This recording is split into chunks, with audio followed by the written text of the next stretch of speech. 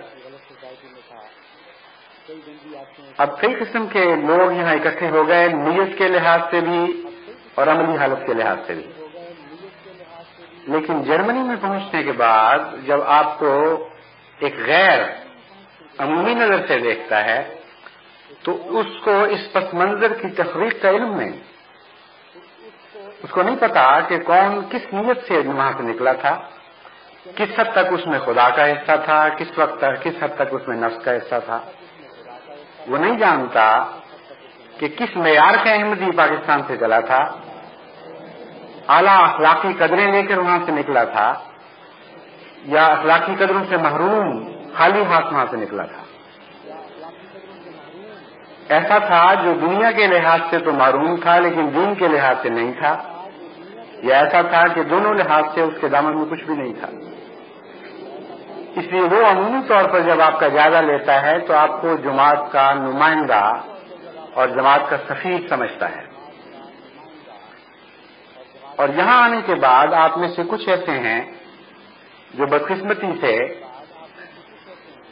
کیونکہ وہیں سے کمزوریاں رکھتے تھے یہاں آ کر نئی کمزوریوں کا بھی شکار ہو گئے. بہت سے ایسی برائیوں نے کھلے ہاتھوں ان کا استقبال کیا جن کے تصور سے بھی وہاں وہ خوف کھاتے تھے اور وہم بھی نہیں کر سکتے تھے کہ سوسائٹی میں کھلم کھلا میں ایسی حرکت کر سکوں گا. لیکن یہاں کی سوسائٹی نے اپنے دروازے کھولے، ان کا استقبال کیا. برائیوں نے زیادہ استقبال کیا اور خوبیوں نے کم استقبال کیا.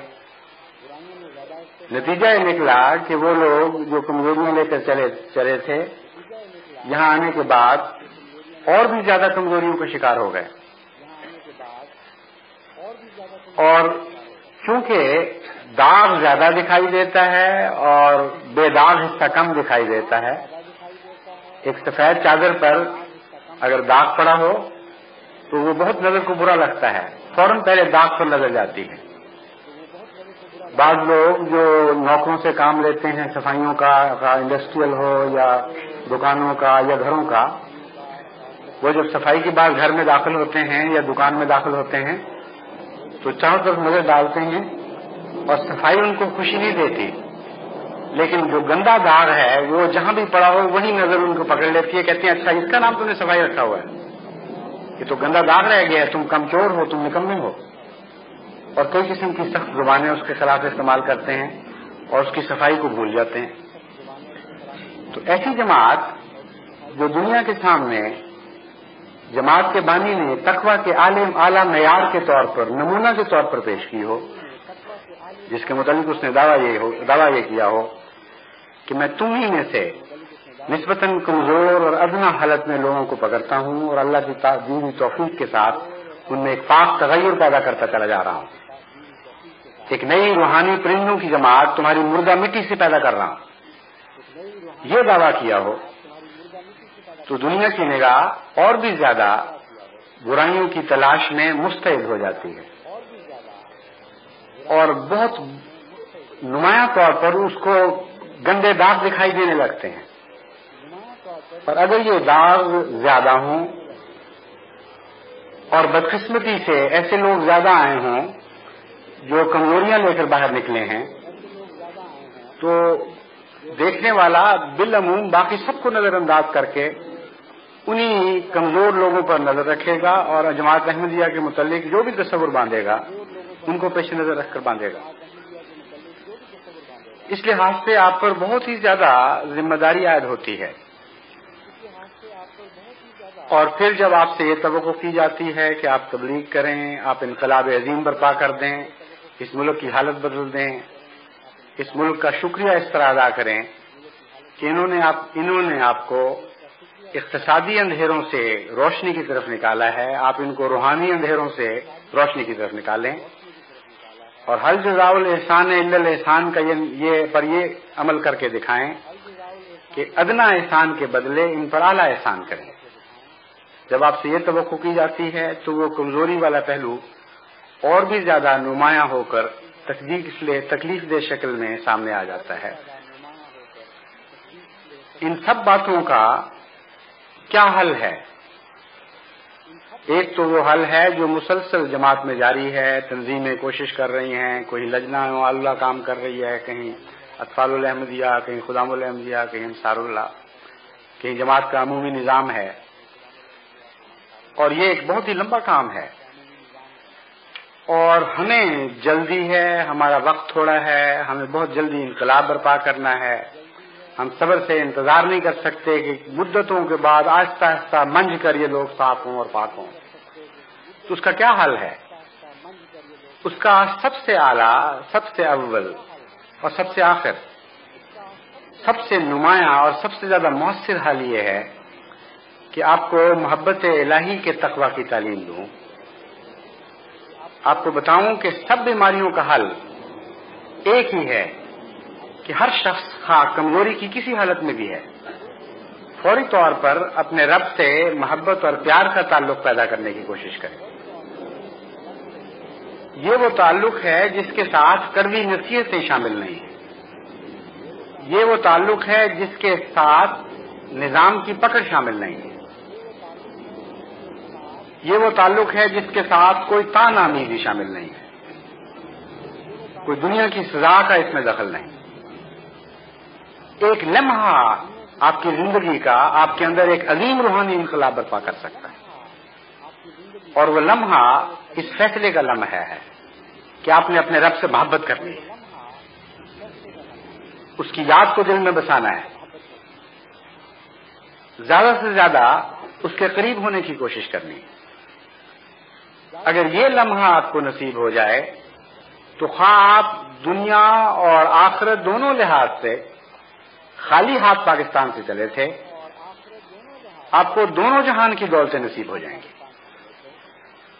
نہ آپ تہی دامن رہیں گے دنیا کے لحاظ سے، نہ آپ تہی دامن رہیں گے آخرت کے لحاظ سے.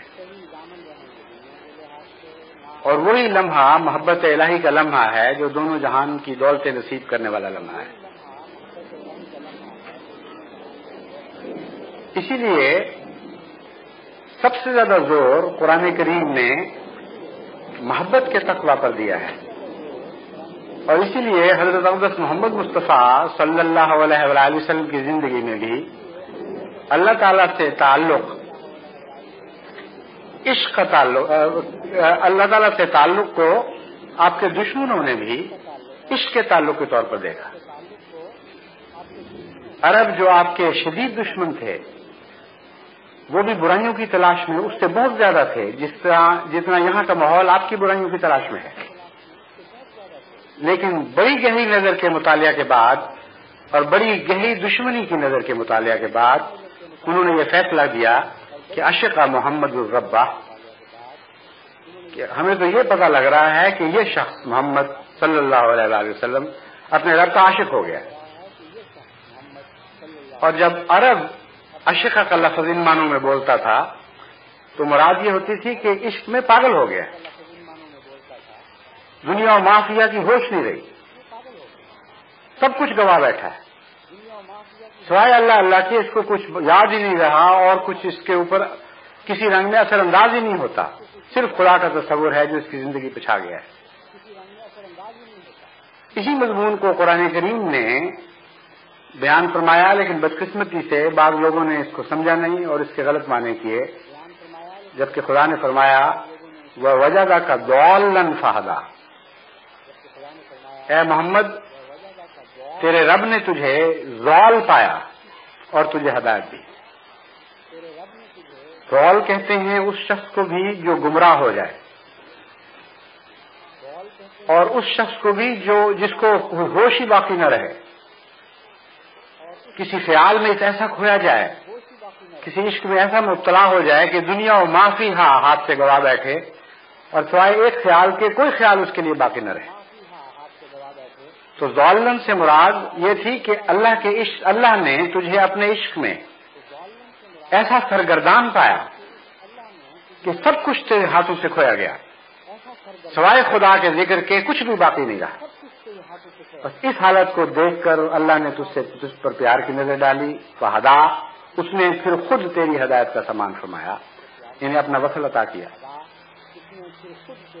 تو حقیقت یہ ہے کہ سب سے آسان سفر خدا کی راہ میں اور سب سے زیادہ قوی تربیت کرنے والا عنصر تقویٰ کا عنصر ہے، جو محبت الہی پر مبنی ہو۔ اس کے بغیر آپ کا ہر سفر مشکل ہوگا۔ بہت سے لوگ مجھے جرمنی سے خصوصیت کے ساتھ خط لکھتے ہیں اپنی مشکلات میں دعاؤں کے لیے۔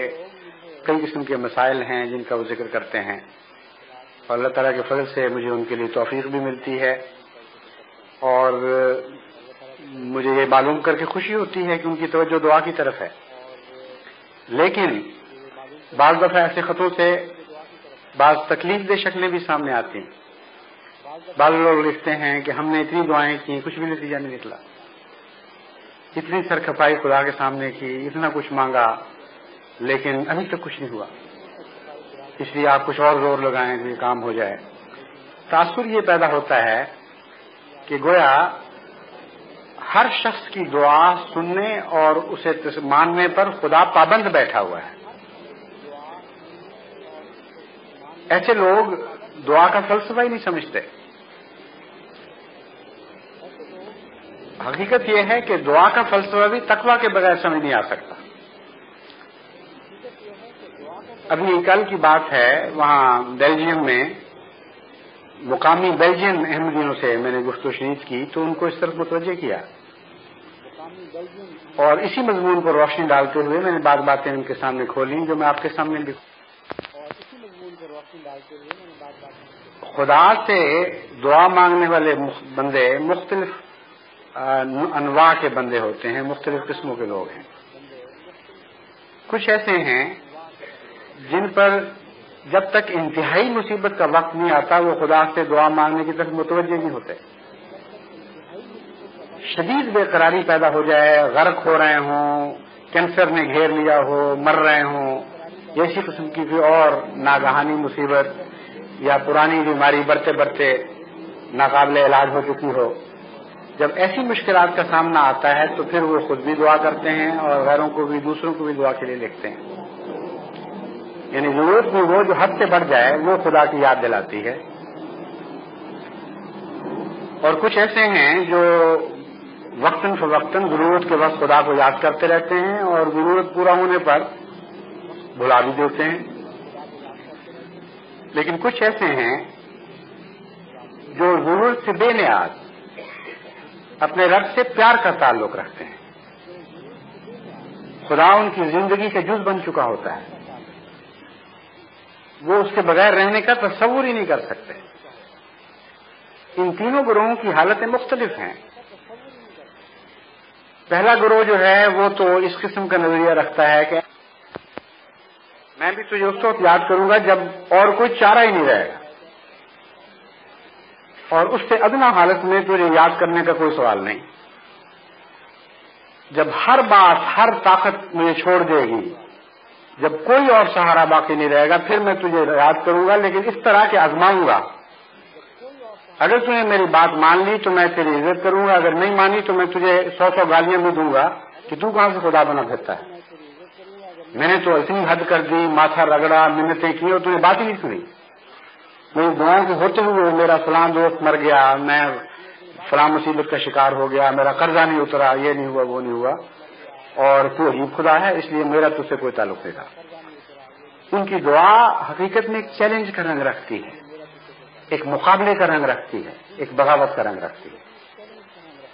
وہ چاہتے ہیں کہ خدا کو جب بھی یاد کریں ایک نوکر کے طور پر یاد کریں، ایک ادنا غلام کے طور پر یاد کریں، اور وہ بھی روزمرہ بلانے والا نوکر نہیں، ایسا نوکر جو کہیں دور بٹھایا گیا ہو، جس کی شکل دیکھنا بھی انسان عام حالات میں گوارا نہ کرتا ہو، لیکن کبھی ضرورت مجبور کر دے کہ ہاں اسے ضرور بلایا جائے اور اس سے کوئی گندا کوئی مشکل کام لیا جائے۔ اس دعا کو دعا کہنا کہاں کی عقل مندی ہے؟ اس دعا کے متعلق یہ تصور باندھنا کہ یہاں دل سے نکلے گی اور عرش پر فوراً سنی جائے گی، یہ کہاں کی ہوش مندی ہے؟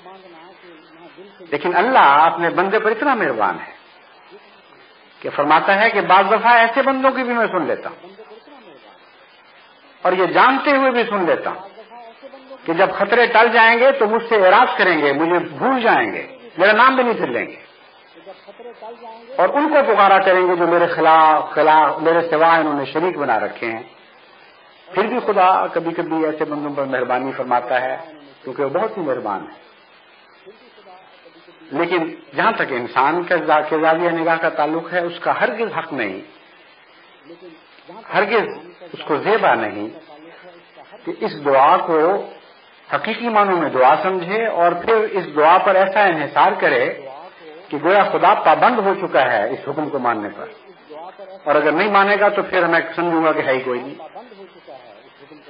جو لوگ ایسی شرطیں لگاتے ہیں اور ایسی حرکتیں کرتے ہیں ان کو معلوم ہی نہیں کہ خدا کیا ہے، اور یہ وہی لوگ ہیں جن کی سنی بھی جائے تو تب بھی وہ خدا کو پا کر کھو دیتے ہیں۔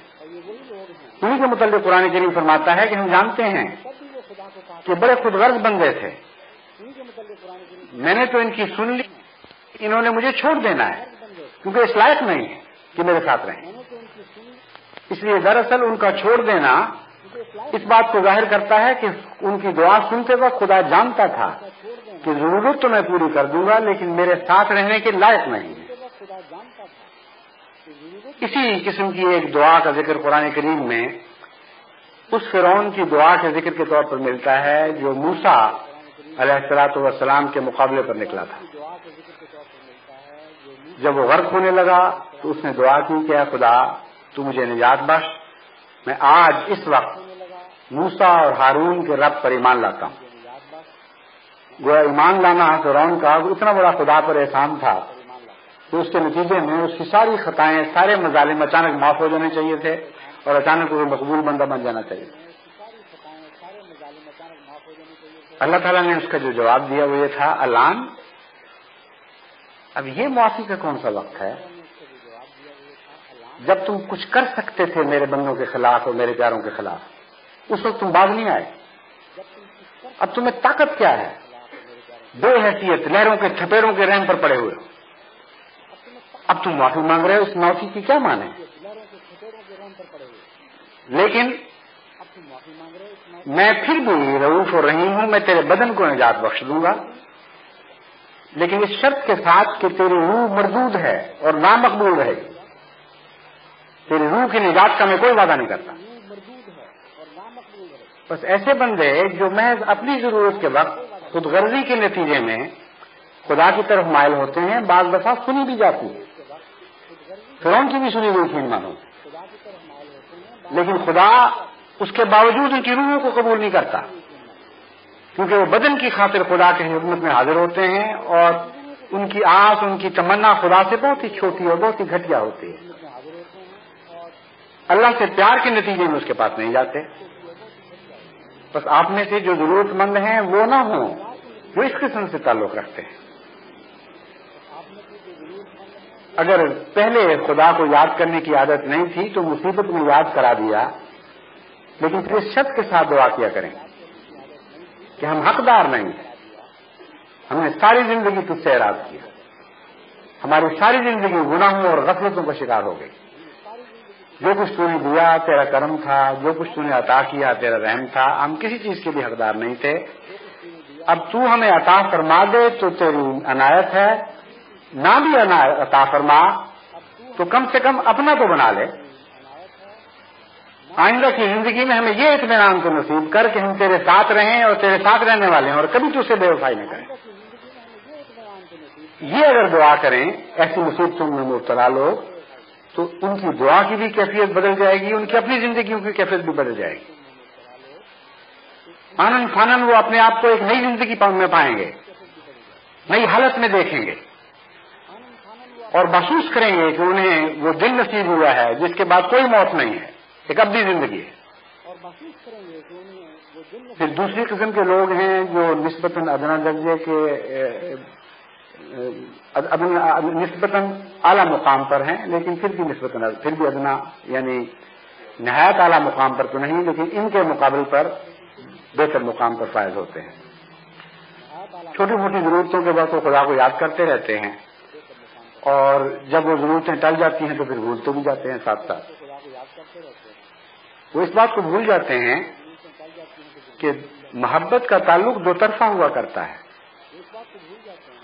اگر آپ خدا کو یاد کرتے ہیں اس وقت جب آپ کو خدا کی ضرورت ہے، تو جب خدا کو آپ کی ضرورت ہوتی ہے اس وقت بھی تو اسے یاد کیا کریں. خدا کو ضرورت کیسے ہوتی ہے؟ خدا کے دین کو آپ کی ضرورت ہوتی ہے، خدا کے بندوں کو آپ کی ضرورت ہوتی ہے. اگر اپنی ضرورت کے وقت آپ کسی دوست کو یاد کیا کریں اور دوست کی ضرورت کے وقت اس کو بھول جایا کریں، تو آپ جانتے ہیں کہ وہ دوست آپ کے متعلق کیا سمجھے گا. اور رفتہ رفتہ اگر تعلق تھا بھی تو وہ گرتے گرتے بے تعلقی اور بعض دفعہ دشمنی میں بھی تبدیل ہو جاتا ہے.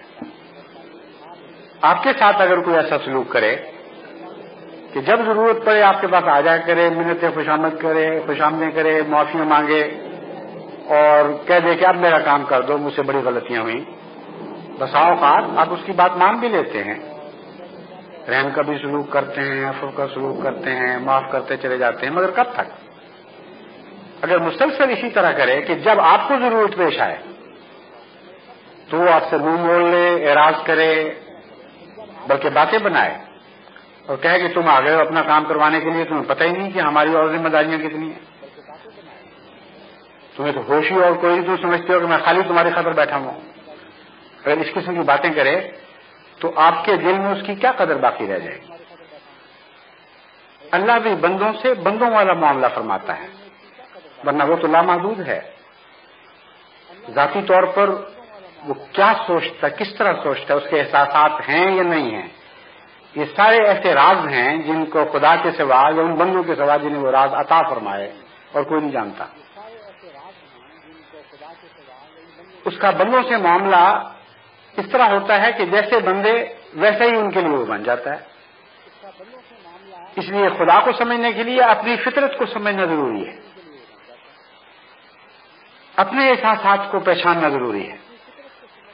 چنانچہ حضرت اقدس محمد مصطفیٰ صلی اللہ علیہ وآلہ وسلم نے یہ راز ہمیں سکھلا دیا، اور بڑا گہرا راز ہے، بہت سادہ سا فقرہ ہے، لیکن اس میں معرفتوں کا سمندر پنہاں ہے. آپ نے فرمایا کہ اللہ تعالیٰ نے آگے آپ کو خبر دی، انا عند ظن عبدی بی. بندے کا ظن تو مجھے سما ہی نہیں سکتا ویسے، لیکن میں بندے کے ظن کے مطابق ہو جاتا ہوں. مطلب یہ ہے کہ چھوٹا سا بچہ ایک لمبے چوڑے قداور باپ کو تو پہنچ نہیں سکتا، وہ جھک جاتا ہے، نیچے ہو کر اس کی پیشانی کا بوسہ لے لیتا ہے یا اس کو اٹھا کے گلے سے لگا لیتا ہے. تو حضرت صلی اللہ علیہ وآلہ وسلم کو اللہ تعالیٰ نے یہ راز سمجھا دیا کہ بندے کا کسی بھی مقام پر ہو، میرے مقابل پر تو اتنے ادنا، اتنے بے حقیقت، اتنے بامانی ہیں، ان کا دماغ خواہ بظاہر آسمان کی چوٹیوں سے باتیں کرتا ہوں، لیکن میرے علم اور میرے فہم اور میرے ہمیشگی کے حکمت کے سرچشمے کے مقابل پر اس کی کوئی بھی حیثیت نہیں. پھر کس طرح ہمارا ملاپ ہو؟ کیسے ممکن ہے کہ ہم اکٹھے ایک سطح پر ایک دوسرے سے باتیں کر سکیں؟ فرمایا انا عند ظن عبدی بی. بندہ میرے مطابق نہیں ہو سکتا، میں بندے کے مطابق ہو جاتا ہوں. میں کہتا ہوں اچھا میں چھوٹا ہو جاتا ہوں تمہارے ساتھ، جس طرح ماں باپ چھوٹے سے بچے سے چتلی باتیں شروع کر دیتے ہیں. یہ تو نہیں کہ ان کو باتیں کرنی بھول جاتی، یہ ان کی عظمت کا اظہار ہوتا ہے، ان کی چھوٹے پن کا اظہار نہیں ہوتا. جس زبان میں بچہ ان سے باتیں کرتا ہے اسی زبان میں وہ اس سے باتیں شروع کر دیتے ہیں. اگر وہ چھوٹے قد کا ہے تو نیچے جھک جائیں گے، اگر وہ لیٹا ہوا ہے تو گھوڑے میں سر رکھ کے اس سے پیار کریں گے. غرضی کے جس سے پیار ہو اس کے مطابق ہونے کی انسان کوشش کرتا ہے. تو ایسے اللہ تعالیٰ نے بھی یہ راز سمجھایا کہ میں بندے کے مطابق ہو جاتا ہوں. اس لیے خدا کو سمجھنے کے لیے اپنی فطرت کا مطالعہ کریں، اپنے جذبات اور احساسات اور اپنے احساسات کے رد عمل کو جانچیں. پھر آپ کو معلوم ہونا شروع ہو جائے گا کہ آپ سے خدا کیا توقع رکھتا ہے اور آپ کو خدا سے کیا توقع رکھنی چاہیے. اگر روزمرہ کی زندگی میں کوئی ایسا شخص آپ کو ملتا ہے جو ضرورت کے وقت دوست بن جاتا ہے اور ضرورت رفع ہونے پر آپ سے استغنا اختیار کرتا ہے، منہ موڑ لیتا ہے، پرواہ بھی نہیں کرتا آپ کی، تو آخر کب تک آپ اس سے پیار کا سلوک کریں گے؟ ایک وقت ایسا آئے گا کہ آپ اس کی شکل دیکھنے کے لیے وفادار نہ رہیں گے. اس لیے اللہ تعالیٰ بھی پھر آخر ایسے بندوں کو چھوڑ دیا کرتا ہے. اگر نہیں چھوڑا تو غنیمت ہے. ابھی اپنی حالت میں تبدیلی پیدا کریں اور کوشش کریں کہ وہ وقت جب خدا کو آپ کی ضرورت ہوتی ہے اس وقت خدا کے بن کے دکھائیں. حضرت صلی اللہ علیہ وآلہ وسلم نے ایک تنقید خدا کا راہ قیامت کے دن بعض لوگوں سے کہے گا شکوا کرے گا کہ دیکھو میں بھوکا تھا، تم نے تمہارے پاس آیا، تم نے مجھے کھانا نہیں کھلایا. میں پیاسا تھا اور میں تمہارے پاس آیا مدد کے لیے، تم نے مجھے پانی نہ پوچھا. اور میں تمہارے پاس آیا مدد کے لیے، تم نے مجھے پانی نہ پوچھا. اور میں ننگا تھا اور تمہارے پاس نہ کپڑوں کے لیے آیا، تم نے مجھے کپڑے نہ دیے. تو بندہ عرض کرے گا کہ اے کائنات کے مالک، تو نے ہمیں پیدا کیا، ہر چیز تیری ہے، تیری طرف لوٹ کر آتی ہے.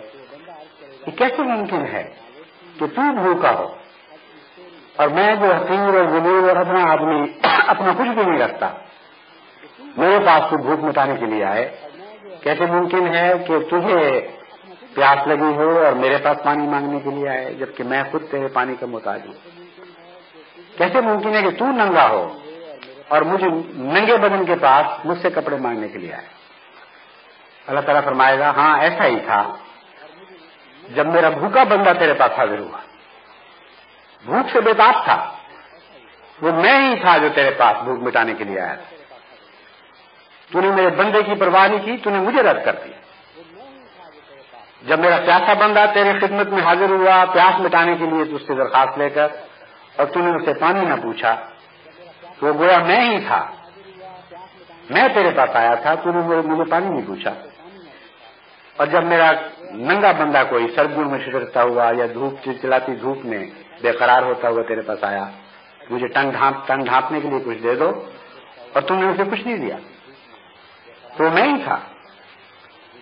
اس حدیث میں بہت گہرائی ہے، حیرت انگیز وسعت ہے.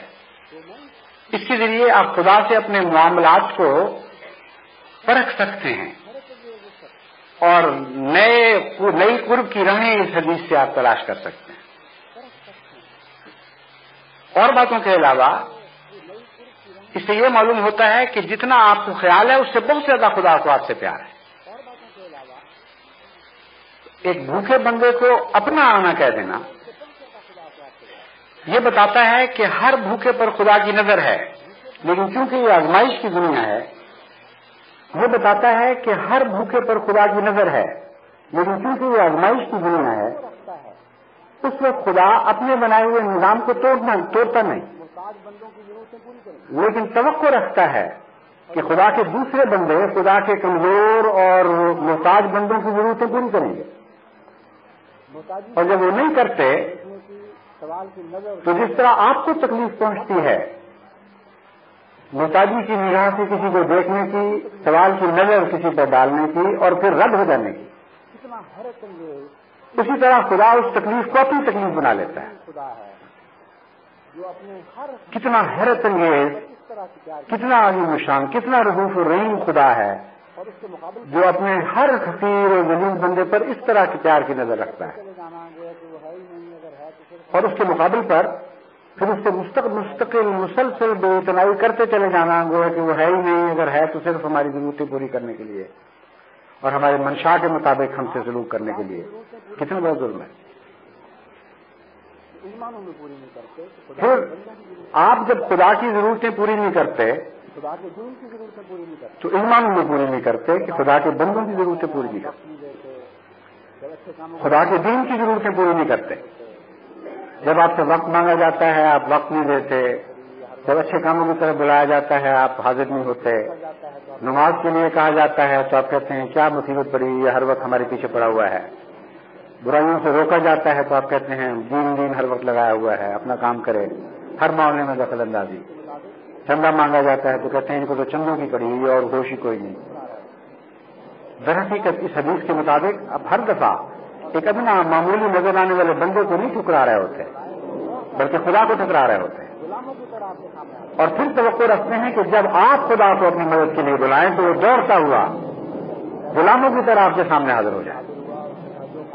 وہ خدا نہ ہوا، وہ تو الہ کا جن بن گیا کہ جب بھی لیمپ کو رگڑا اسی وقت وہ جن حاضر ہوا، اس نے کہا جو کام مجھ سے کروانے کا بعد۔ اللہ تعالیٰ کی عظمت کو پہچانیں اور اس سے پیار کا تعلق اس وقت قائم کرنے کی کوشش کریں جب خدا کو آپ کی ضرورت ہے۔ وہ پیار کا تعلق ایسا ہے جو خدا کبھی نہیں بھولتا، اور وہ پیار کا تعلق ہے جو آپ کی دعاؤں کو تقویت بخشتا ہے۔ وہ کہ اس دوسری حالت سے جس قدر جلد ممکن ہو اس تیسری حالت میں داخل ہو جائیں، یعنی ہر وقت خدا سے کی محبت میں زندہ رہنا سیکھ لیں۔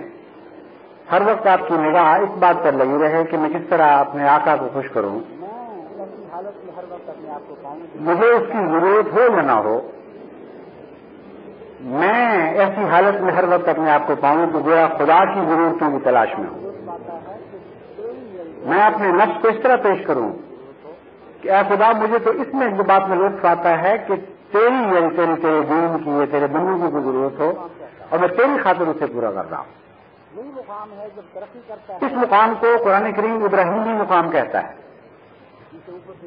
وہی مقام ہے جب ترقی کرتا ہے تو محمدیت کے مقام پر فائز ہو جاتا ہے، جس سے اوپر پھر کوئی مقام نہیں ہے۔ تو آپ ابراہیمی مقام سے سفر شروع کریں۔ جب خدا نے کہا اسلم قال اسلمت لرب العالمین، اے ابراہیم اپنے آپ کو میرے سپرد کر دے، میرا ہو جا، تو عرض کیا اسلمت لرب العالمین، اے خدا میں تو پہلے تیرا ہو چکا، میں تو پہلے سے تیرا ہوں، اس لیے اس کی سوا اور میں کیا کر سکتا ہوں۔ پھر عرض کیا رب ارنی مناسکنا وتب علینا، اے خدا تیرا تو ہوں لیکن کچھ قربانیاں تو لے ہم سے، قربانی کرنے کا لطف تو آئے، یہ یقین کے دل میں ہو کہ ہاں میں واقعتاً تیرا ہو چکا ہوں۔ ارنی مناسکنا، ارنا مناسکنا، ہمیں ہماری قربان گاہیں دکھا، وہ مواقع عطا فرما کہ ہم تیری خدمت کریں اور پھر لطف محسوس کریں کہ ہاں ہم سچے تھے، اپنے عہد میں سچے تھے۔ وہ مقام ہے جو مستقل خدا کے ساتھ رہنے کا مقام ہے، جس کے بعد برائیاں خود بخود جھڑتی ہیں، وہاں رہ نہیں سکتی۔ دیکھیں اگر آپ بیماری کی حالت میں ہوں گے تو اس وقت جسم کا رد عمل اور طرح کا ہوتا ہے، جب آپ صحت کی حالت میں ہوں تو جسم کا رد عمل اور طرح کا ہوا کرتا ہے۔ ایک پھوڑا اگر ابھی کچا ہو، زخمی ہو، ایک بچہ اسے جتنا چاہے چھیلتا چلا جائے، وہ خون اس پہ پھر آنا ہی آنا ہے، وہ آتا چلا جائے، وہ چھیلتا چلا جائے گا، وہ خون آتا چلا جائے گا۔ لیکن اگر وہ بھر جائے، اگر اس مقام کو صحت نصیب ہو تو آپ چھیلیں نہ چھولیں، وہ خون جسے ہم پنجابی میں کہتے ہیں، وہ اوپر ڈھکنا سا بن جاتا ہے، وہ خود بخود اتر جاتا ہے۔ اب چاہیں بھی اس کو روک کے رکھیں تو نہیں روک کے رکھ سکتے۔ گناہوں اور صحت مند بدن کی ایسی ہی مثال ہے۔ خدا کی محبت وہ صحت بخشتی ہے، وہ تقویٰ عطا کرتی ہے، جس کے نتیجے میں زخم منجمد ہونے شروع ہو جاتے ہیں اور گناہوں کے چھپر خود بخود جسم کو چھوڑتے چلے جاتے ہیں۔ اب چاہیں بھی تو وہ چمٹ نہیں سکتے کیونکہ آپ کا بدن ان کو چھوڑ رہا ہے، ان کو مزید چمٹنے کی اجازت نہیں دیتا، اور بغیر کسی تکلیف کے بلکہ خوشی اور لذت کے احساس کے ساتھ گناہ جھڑتے ہیں۔ تو سب سے آسان، سب سے زیادہ مفید، سب سے زیادہ دیر پا بلکہ سب سے زیادہ وفادار ہمیشہ ساتھ رہنے والا نسخہ یہی نسخہ ہے کہ محبت پر بنا کرنے والا تقویٰ حاصل کریں، اللہ تعالیٰ سے پیار حاصل کریں، پیار کریں اور اس کے وفادار بندے بنیں۔ اس وقت خدا کی خدمت میں حاضر ہوں جب آپ کو کوئی طلب نہ ہو اور کوئی تمنا نہ ہو، کچھ مانگنے کی خواہش نہ ہو، اور خدا کے دین کے لیے اپنے آپ کو مستعد پائیں گے۔ اگر اس وقت آپ خدا کی ضرورت کے لیے فکر مند ہوں گے، اور خدا کے دین کے لیے اپنے آپ کو مستعد پائیں گے. تو سوچے تو صحیح کہ آپ کا دوست جو آپ سے اس طرح کا سلوک کرتا ہو اس کے لیے آپ کیا جذبہ محسوس کرتے ہیں. ایسے بھی بعض دوست ہوتے ہیں جو کبھی اپنی ضرورت کے لیے نہیں آتے. وہ جب آتے ہیں آپ کی ضرورت کی خاطر آتے ہیں. رات کو آئیں گے, دروازہ کھٹکھٹائیں گے کہ شور کی آواز سنی تھی, ہمیں خط خیال پیدا ہوا کہیں کوئی دشمن تو نہیں آیا, کوئی چور تو نہیں آیا, بچے کی آواز آئی تھی اس کو تکلیف تو نہیں, ہمیں حکم دیں, ہم ڈاکٹر کے پاس جاتے ہیں. کئی ایسے دوست ہوتے ہیں دنیا میں بھی جو ہر وقت دوستوں کی ضرورت پر دھیان رکھتے اور ہمیشہ اس دھیان میں فکر مند رہتے ہیں. جب بھی ملتے ہیں آپ کی خاطر آپ کو ملتے ہیں.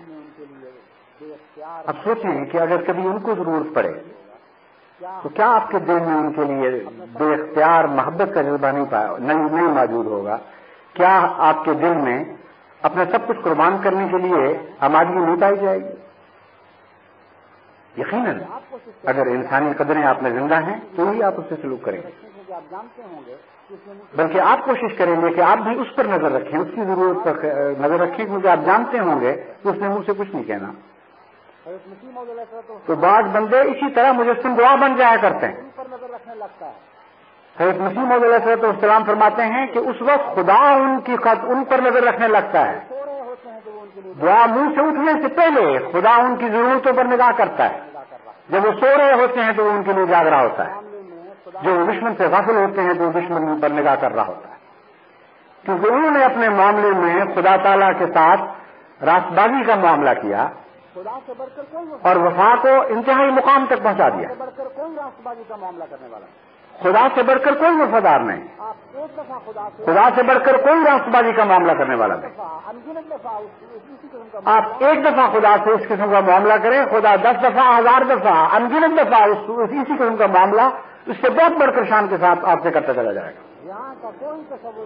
تقویٰ کا سودا تو حاصل کا سودا ہے, یہاں کا کوئی تصور اس سودے میں نہیں پایا جاتا.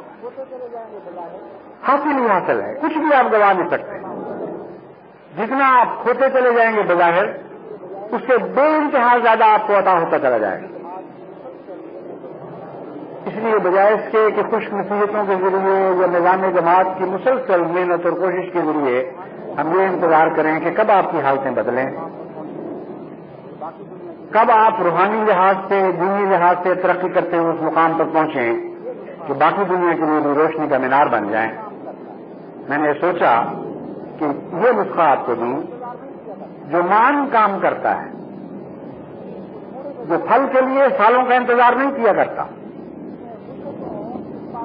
اس بوڑھے کے درخت کی طرح ہو جاتا ہے جس نے مدتوں اس بات کا انتظار نہیں کیا کہ کب یہ درخت جوان ہو, کب وہ جوان ہو اور پھر اس کو پھل لگے. بلکہ جیسا کہ آپ نے بارہا اس واقعہ کو سنا ہوگا, ایک مسلمان بادشاہ ایک دفعہ ایک سفر پر جا رہا تھا, اس کے ساتھ ایک وزیر تھا, اور اس نے اپنے وزیر کو یہ حکم دے رکھا تھا کہ جب بھی میں سفر پہ جاؤں میری شان کے مطابق کچھ اشرفیوں سے بھری ہوئی تھیلیاں ساتھ رکھ لیا کرو, تاکہ اگر مجھے کوئی بات پسند آئے اور میرا انعام دینے کو دل چاہے تو میری شان کے مطابق کوئی انعام ہو جو میں کسی خوش کرنے والے کو دے سکوں. کیونکہ اس کا دستور یہی تھا, جب بھی سفر پہ جاتا تھا وزیر اس قسم کی تھیلیاں ساتھ رکھ لیا کرتا تھا.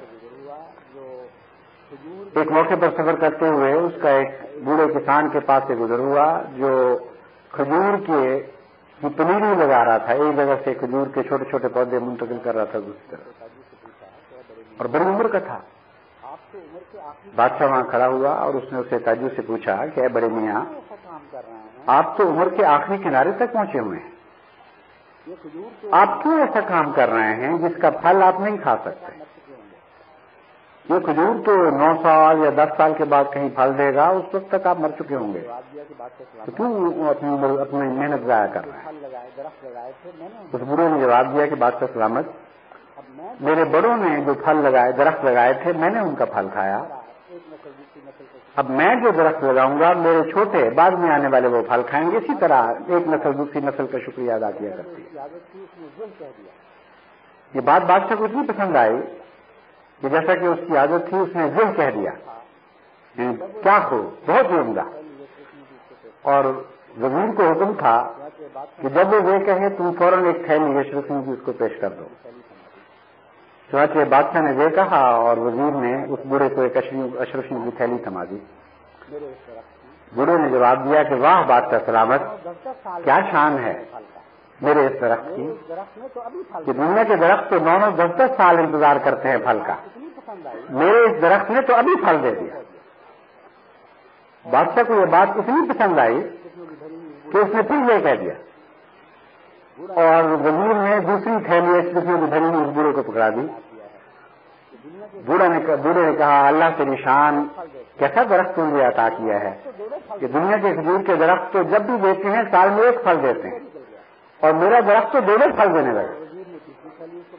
بادشاہ کے منہ سے پھر یہ نکل گیا اور وزیر نے تیسری تھیلی اس کو پکڑا دی، لیکن ساتھ ہی بادشاہ نے کہا کہ جلدی کرو یہاں سے نکلو ورنہ یہ میرا خزانہ خالی کر دے.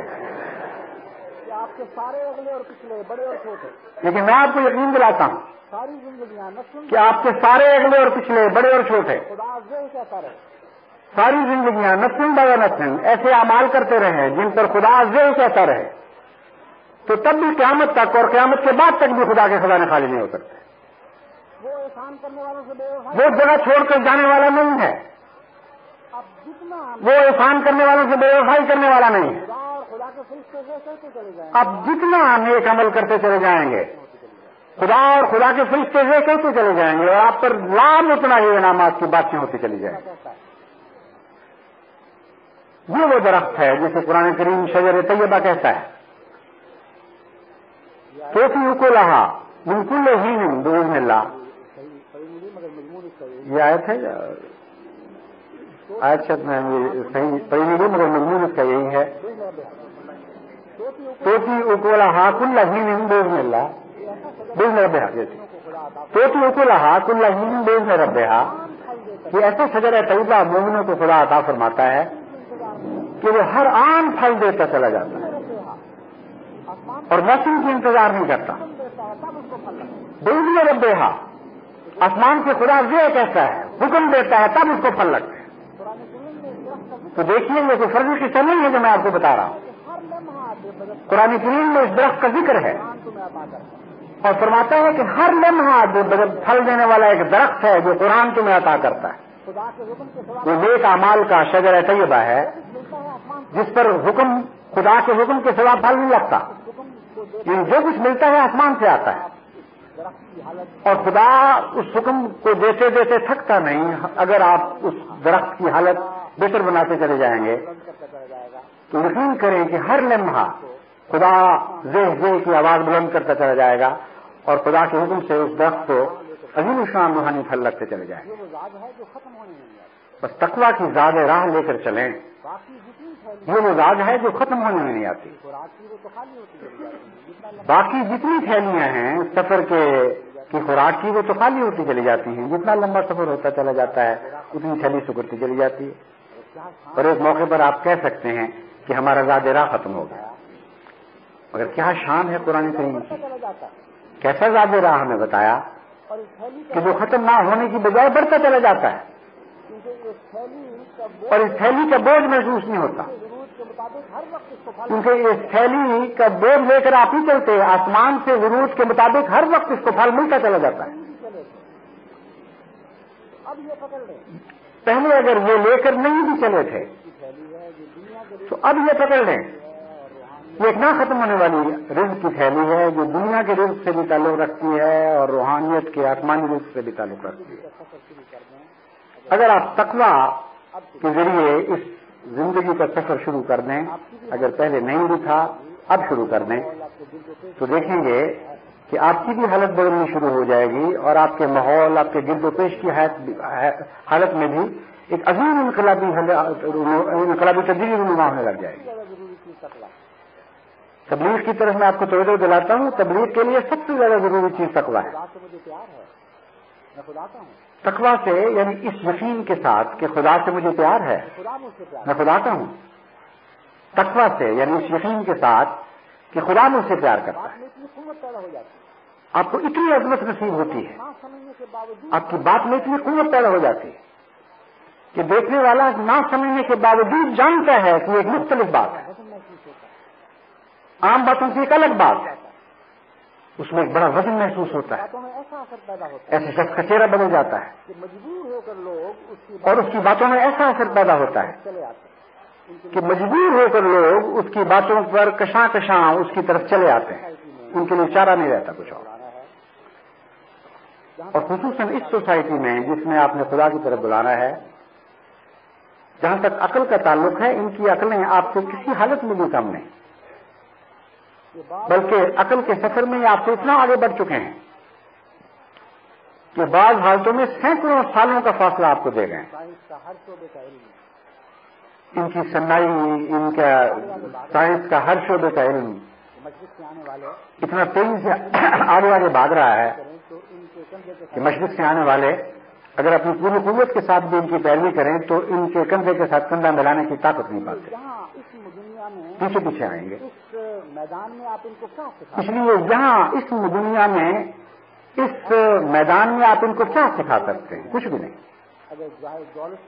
آپ تو بکاری بن کے آئے، بکاری بن کے ہی رہیں گے، اگر ظاہر دولت کے بکاری نہیں تو علم کے بکاری بنے رہیں گے، اور ان سے سیکھے بغیر آپ کی نہیں، سارے مشرق کی حالت اب نہیں بدل سکتی، کیونکہ بہت بڑا فاصلہ دے چکے ہیں آپ کو۔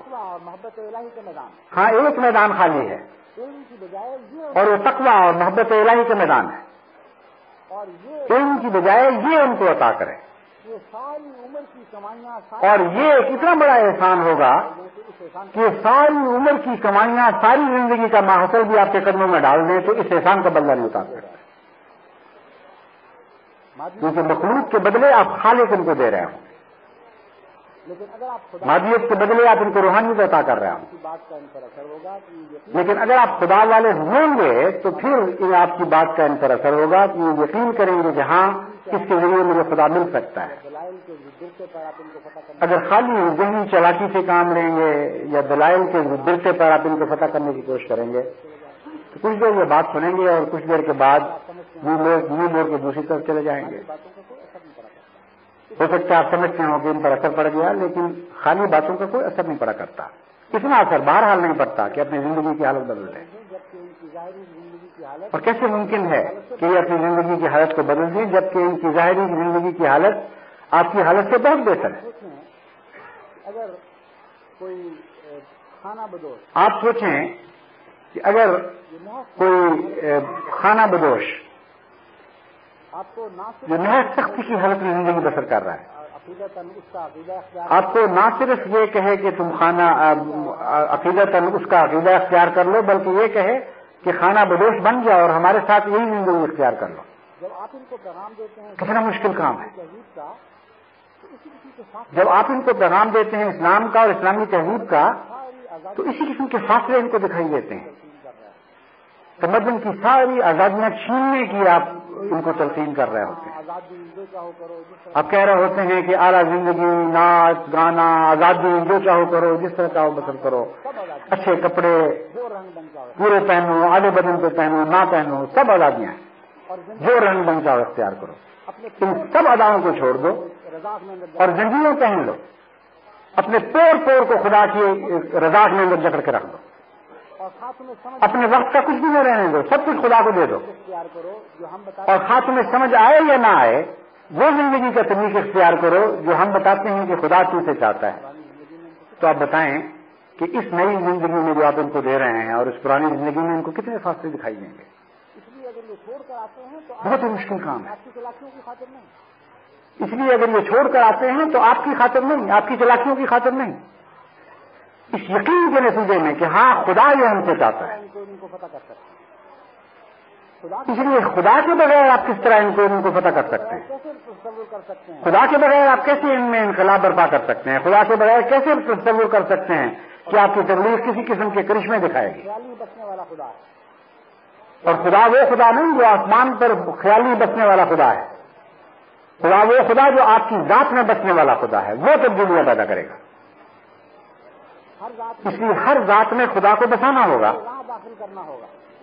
ہر ذات میں خدا کی محبت کا زیادہ راہ داخل کرنا ہوگا، اور ہر شخص کو ضروری ہوگا کہ وہ زیادہ راہ لے کر چلے، خدا کی محبت کے نقطے سکھائے ان لوگوں کو، بتائے کہ ہاں میرے خدا کی محبت کے چسکے پیدا کریں، سے تمہیں زندہ خدا ملے گا، بتائے کہ ہاں میرے سے تمہیں خدا کی محبت ملے گی، مجھ سے تمہیں زندہ خدا ملے گا، نشان دکھانے والا خدا ملے گا، اپنی ہستی کا ہر عام ثبوت دینے والا خدا ملے گا۔ یہ آپ پیغام دیں تو پھر دیکھیں کتنی حیرت انگیز اور کتنی تیزی کے ساتھ تبدیلیاں رونما ہونا شروع ہو جاتی ہیں۔ اس لیے اس بات پر زور دیں، اور چونکہ وقت تھوڑا رہ گیا ہے، اگلی صدی احمدیت کی اگلی صدی اگر سب کر کے آئی کھڑی ہے، بمشکل 2 سال سے بھی کم عرصہ باقی ہے۔ اس عرصے میں آپ نے کم سے کم 1000 جرمن خدا کے حضور تحفے کے طور پر پیش کرنا ہے۔ لیکن اگر خدا کی محبت کا زیادہ یہ کوئی معمولی کام تو نہیں ہے، بالکل معمولی کام ہوگا، لیکن اگر خدا کی محبت کا زیادہ راہ آپ لے کر چلیں گے تو بالکل معمولی کام ہو جائے گا۔ محبت کی خاطر جو خدا کی خاطر، خدا سے اس کی محبت کی خاطر کسی بندے کا یہ چاہے گا کہ خدا کے لیے ایک دن جیتے اس کے غلام کسی بندے کا، مدد نہ کرے، کیسے ممکن ہے کہ خدا اس پر نظر نہ رحم کی نظر نہ فرمائے، اس کی مدد نہ کرے، اس کے لیے راہ آسان نہ فرما دے، خدا خود اس کے بوجھ نہ اٹھا لے؟ یہ نہیں ہوتا۔ اداؤں کے دل میں لازماً خدا ایسے بندے کی بات میں اثر رکھ دے گا، اس کی اداؤں کو جو نشین بنا دے گا، لوگوں کے لیے اسے رد کرنا ممکن باقی نہیں ہے، ممکن اس کی ہستی کو ایسی جذبیت بخشے گا کہ لوگوں کے لیے اسے رد کرنا ممکن نہیں رہے گا۔ طریق کو اختیار کرتے ہوئے اس لیے آپ اس طریق کو اختیار کرتے ہوئے اپنی زندگی کا ایک نیا سفر شروع کریں۔ آپ میں سے بہت سے ہیں جو پہلے اس سفر سے آشنا ہیں۔ سے اندازہ ہو جاتا ہے کہ کس جب مجھے خط ملتے ہیں تو خط کو 2-4 سطروں سے اندازہ ہو جاتا ہے کہ کس مقام کا آدمی ہے، کس تجربے کا آدمی ہے، کس قبیل سے تعلق رکھنے والا ہے۔ اور محبت الہی تو ایسی چیز ہے جو مور کے حروف پر موریں ہوتی ہیں، اور محبت الہی تو ایسی چیز ہے جو مور کے بغیر رہ نہیں سکتے۔ دوسروں کے لیے بھی ختم ہو جاتا ہے، محبت الہی رکھنے والا تو دوسروں کے لیے بھی ختم ہو جایا کرتا ہے۔ یہی ہے چنانچہ خاتم النبیین کے سب سے اعلیٰ معنی یہی ہے کہ خاتمیت کی مہر کہ محمد مصطفیٰ صلی اللہ علیہ وآلہ وسلم کو اللہ کی خاتمیت کی مہر عطا کی، محبت کی خاتمیت عطا کی گئی، اور ایسی جس سے دوسرے نبی گر سیکھیں، محبت الہی کے راز حاصل کریں، ایسے جس سے دوسرے نبی چلنا سیکھیں، محبت الہی کے راز حاصل کریں اور قدم قدم چلنا سیکھیں۔ اتنا عظیم الشان نبی ہے۔ وہ ضرور لگتی ہے، تو خدا کی محبت کی ایک نور ہوتی ہے، وہ ضرور لگتی ہے، موت میں زندہ ہو جاتا ہے، وہ ضرور اپنا نشان چھوڑتی ہے، اداؤں کی کیفیت بڑھ تحریریں اس موت میں زندہ ہو جایا کرتی ہیں، برپا ہو جاتا ہے، اداؤں کی کیفیت بڑھ جایا کرتی ہے، ایک روحانی انقلاب انسان پر برپا ہو جاتا ہے۔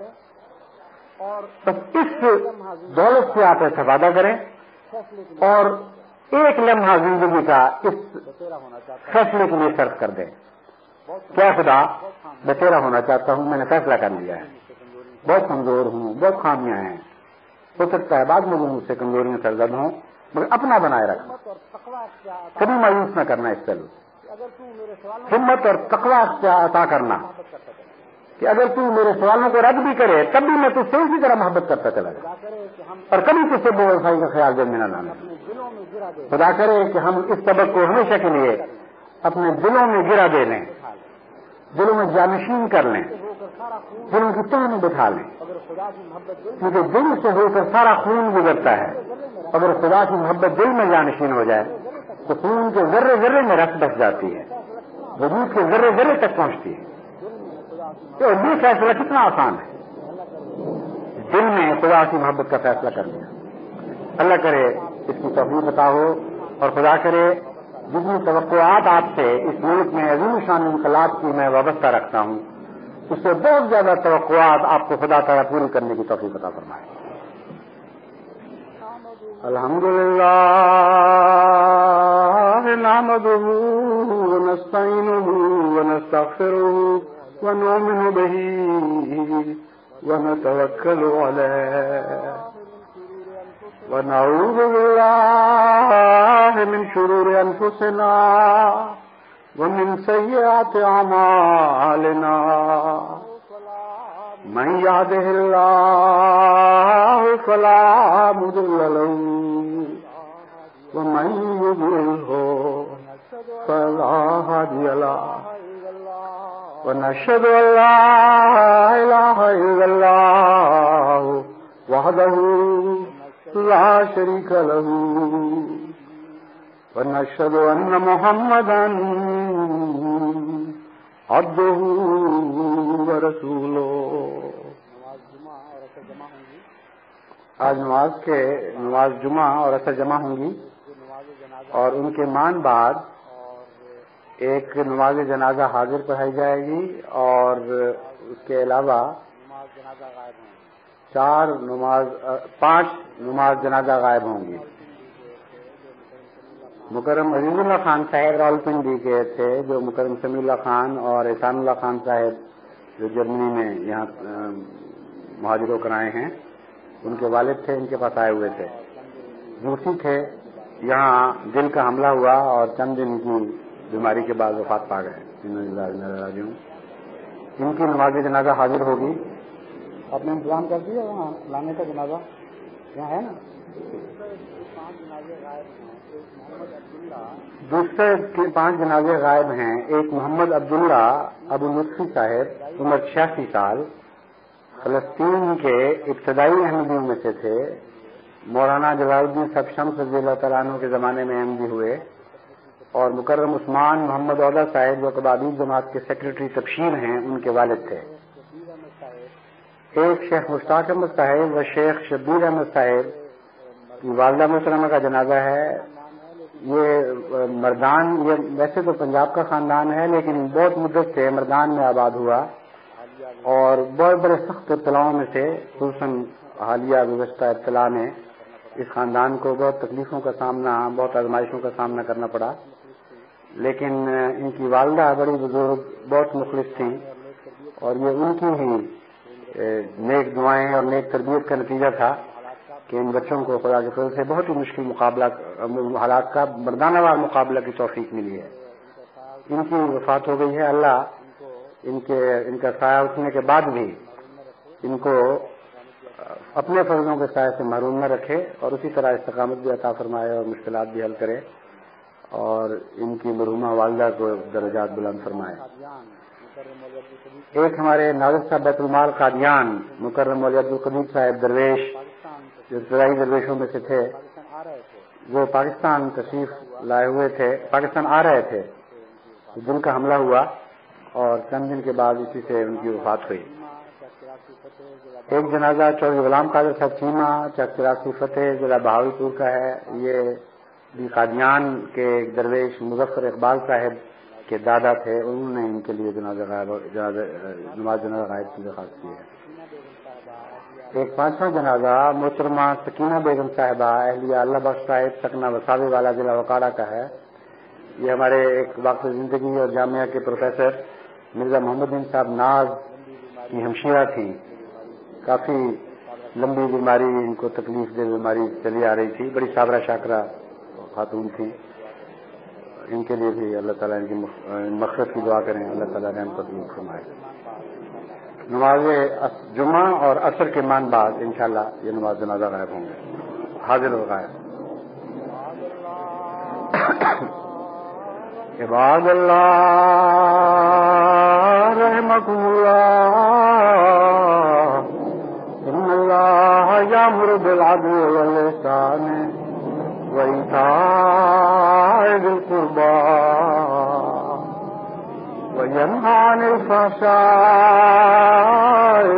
والمنكر والبغي يعظكم لعلكم تذكرون. اذكروا